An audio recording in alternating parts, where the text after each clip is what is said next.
Hello everyone, so for today's video I will be reading this. This is a story I was writing. The title is The Brat and the Butler. So it's mainly supposed to be about an annoying child and a butler that seems to take care of him and gets annoyed with him. But first the story starts off as a love story, and it's not quite to that chapter yet. So, if you love stories, you should definitely listen. I'm going to try not to have any tongue twisters, which I don't know if I will succeed at that, hopefully. This story's not published, and I'm just going to sit here and read it. I'm sorry if it's boring. I don't know if you're going to be able to hear me that good. I'm going to try and make it as exciting and fun and entertaining as possible. That's my job here. And this is actually like my first video on reading this because I really want to get out to the world. I worked really hard on this story and I don't know if I'm reading too fast. But if you do like chapter 1, I would love to get a like, a comment in the comment section. You don't have to, because that's perfectly fine, because I want an honest opinion. And we're going to start with chapter 1, of The Brat and the Butler, and I'm going to try my best. And chapter 1 is only like, I was trying to see how many pages. Okay, so it's only 13 pages long, and I'm going to try and make it worth your while, so thank you for watching, and let's begin, and I hope all goes well while I try to read this. Part 1, Alice, Edward, and Cecile's Story. Chapter 1, Love at the Lake. In London in the Victorian days, a beautiful young woman that went by the name Alice was sitting by the lake, throwing rocks into water. She was rather in a down mood. She had brown long hair, the sun was shining, and the green grass was blown in the wind. Every blade of grass that was on the ground was the land of a king that was now deceased. And the king was also Alice's father. She threw another rock. "Ow!" a voice called out. Alice stood up and stepped back. "Who's there?" she ordered to know. A young man at the same age as her was in the lake. He had blonde, short hair and looked like an angel. "What are you doing here? This is the king's lake," Alice said. "Yeah, the deceased king's lake," the young man said. "He was my father," Alice cried. "I'm sorry you lost him," the young man said. Alice looked at the ground before speaking.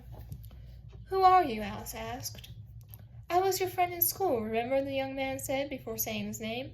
"It's me, Edward. Edward Adam," he said.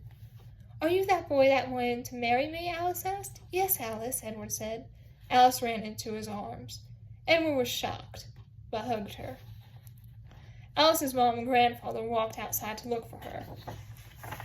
"Oh, thank goodness you are okay," Alice's mom said, pushing Edward away and hugging her, nearly crying. Alice's grandfather walked over to Edward with a stern look on his face. "What were you doing with the king's daughter?" he asked. "I was just reminding her." Edward didn't finish what he was saying, as Alice's grandfather slapped him across the face. "That's not what I asked," he said, after slapping Edward. Edward held his face where he got slapped. "Edward, are you okay?" Alice asked. "He is fine. Now come," her mother said, leading her back to the castle. As Alice sat at the table and had dinner with her mom and grandfather, all she thought about was Edward. Alice finished her food a little faster than usual. "Child, where are your manners?" her mother asked, looking at the food she spilled from not paying attention. "Sorry, Mother," Alice said. Alice went to bed later that night. She tossed and turned. She grabbed the book and started to read. The candle in her room got shorter and shorter. Her mother opened her door. Alice swiftly hid the book under her pillow. "What was that? And why are you still up? Are you reading?" she asked, a little annoyed. No," Alice said, looking at her mother with fear. Her mother walked over to her bed and took the book away from under her pillow. "I knew you were lying," she said. "If you don't want to get punished, you will blow out this candle and go to sleep immediately," she added. "Yes, Mother," Alice said quickly.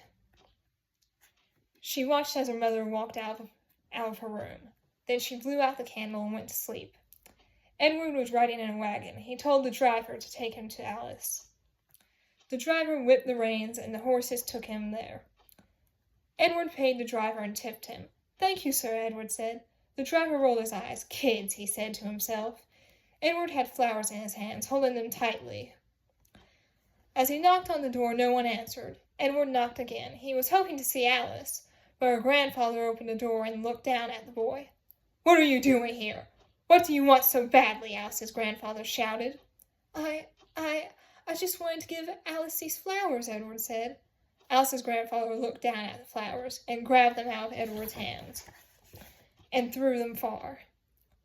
Edward's eyes filled with tears as he thought about how much Alice would have enjoyed those flowers. A man raised his hand to strike the boy, but before he could, Alice saw him. "Edward," Alice said, running into his arms. Edward was caught off guard by the sudden hug, but he hugged her back. "How did you get here?" Alice asked happily. "I got a ride to take me here," Edward answered. "Oh, Edward, you came all this way to see me?" Alice asked. "Of course, I would do anything for you," Edward said, still hugging her. He felt a hand pull on the back of his shirt. He was lifted off the ground. Alice's grandfather yelled at the boy, shaking him. "She has no time for you. You have no right being here," the man yelled with rage. The boy tried not to cry, but he was being shaken aggressively. "Please, sir, I just went to see Alice," the boy said, crying. The boy was now begging and pleading for him to let go. "Please, I'm begging you, I won't hurt her," Edward said, with tears falling out of his eyes. The man still didn't let the boy down. "Please let him go," Alice said. Her grandfather looked at the boy in disgust and dropped him. Edward was on the ground crying so hard that he could hardly breathe. That is the ending of chapter 1. And I'm sorry if you couldn't hear it. I'm sorry if you were boring. I'm sorry if you couldn't understand a word I was saying. I tried my best, and I'm still not very experienced with YouTube, but I hope you enjoyed it, and if you want to come back to hear the next chapter, I promise things will get better over time. You certainly should. I'll try not to stutter or have any more tongue twisters, and that is the end of this video. And goodbye.